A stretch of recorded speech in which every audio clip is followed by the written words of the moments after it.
Holocaust Memories Never Forget. A Gentile baby boomer's painful journey into the Shoah. Section 7, Death Marches. Part 3. From early in the war until May 1945. The Death March from Stutthof concentration camp. Following the invasion of Poland in September 1939, the Nazis opened up Stutthof, a new concentration camp near Danzig in northeastern Germany.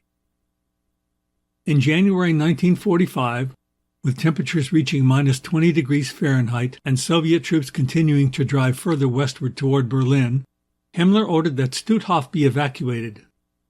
On the 25th of January, 50,000 prisoners, most of whom were Jews, were forced to begin marching west in groups of 1,000 or more toward Lorbeck.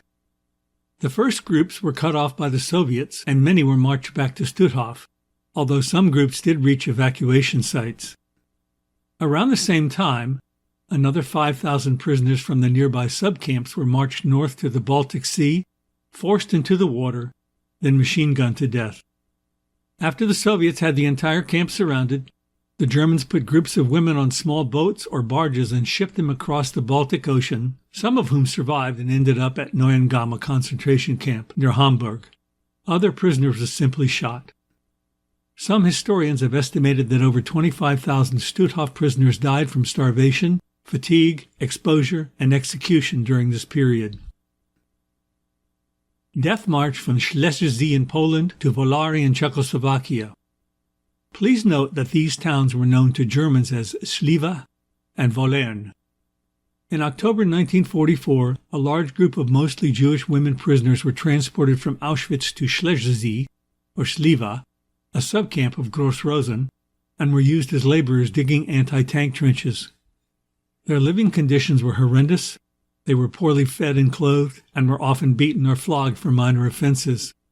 On the 20th of January 1945, in sub-zero temperatures, 1,300 of the women in Schleswig started on a 550-mile forced march, which ultimately ended on the 5th of May in the Czech town of Volary. When units of the U.S. Army's 2nd Regiment, 5th Infantry Division entered this town, local residents directed them to a building holding some of the survivors. Of the 1,300 women and girls who started on this march 3.5 months earlier, only 350 of them were still clinging to life. U.S. Army medical personnel who arrived and treated them were absolutely shocked, having never seen human beings in such horrible condition. Among those entering the building was Major Aaron S. Kahan, a medical doctor, who thought he was looking at a group of men between the ages of 50 and 60. 2 of the women he examined were only 17, both of whom died shortly afterward. Despite physical and photographic evidence of the abuse these women suffered, along with testimony from a number of local witnesses, the longest time that any of those responsible for these crimes served after being sentenced to life in prison was 10 years.